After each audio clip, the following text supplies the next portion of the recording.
Let's now answer a frequently asked question about libraries, and that is, why are the View in Browser and Edit in Browser commands missing? Here's an example. If I hover over this file and click its menu, I can see that View in Browser and Edit in Browser are not available. And how about this file?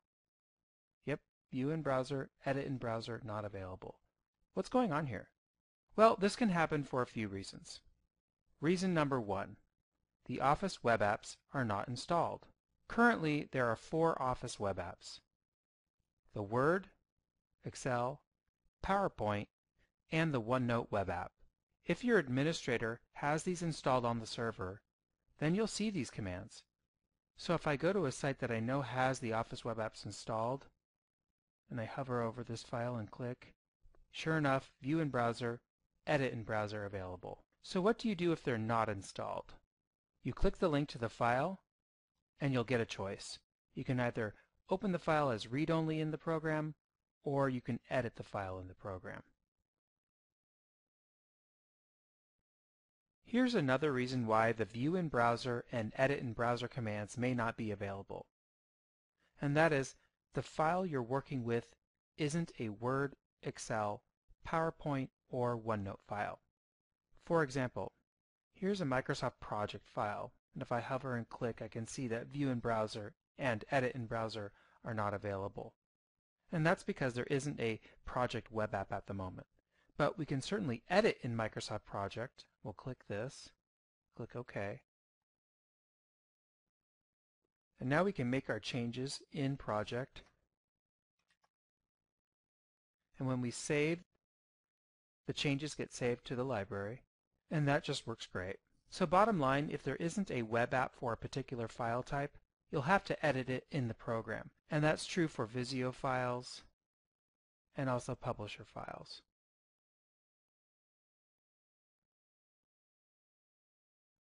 Here's reason number 3, older file formats. Here are just a few examples of older formats: Word documents ending in .doc, Excel files ending in .xls, and PowerPoint files ending in .ppt.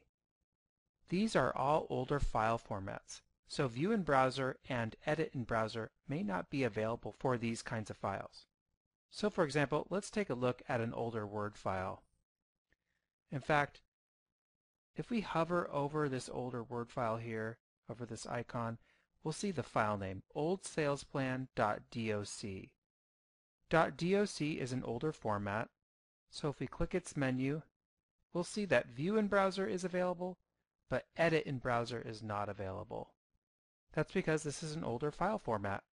It's a .doc file.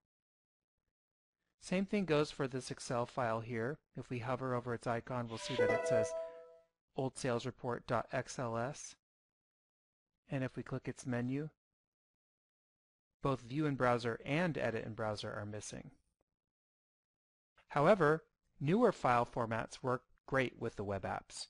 For example, Word documents ending in .docx, Excel files ending in .xlsx, and PowerPoint files ending in .pptx. These new file formats ensure that you'll be able to view and edit in the browser. And to prove that, I'll hover over this file here, click its menu, and sure enough, View in Browser and Edit in Browser are available. Now what if you want these older files to be fully usable in the web apps? Well, then you'll have to convert them to the newer format.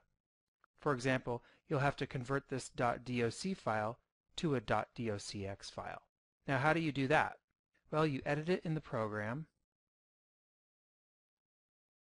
You click File, and then on the Info panel you click Convert.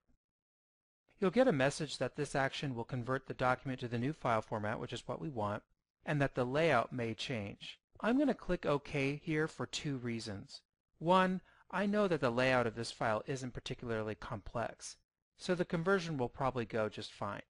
But 2, the original .doc file will remain in the library as a backup copy, just in case this conversion doesn't go well. I'll show you that in a second. So I'll click OK. And then when I save this file, Word will save this new .docx file straight to the library. So I'll click Save. Now let's go to the library and we'll see the new .docx file in the library. We now have two files in the library. We have the older file here, the old salesplan.doc file. That's a backup in case we need to refer to it. But now we have the new converted .docx file as well. And this file has view in browser and edit in browser commands available to it. And the process for Excel and PowerPoint is essentially the same. You edit the file in the program and convert on the File menu.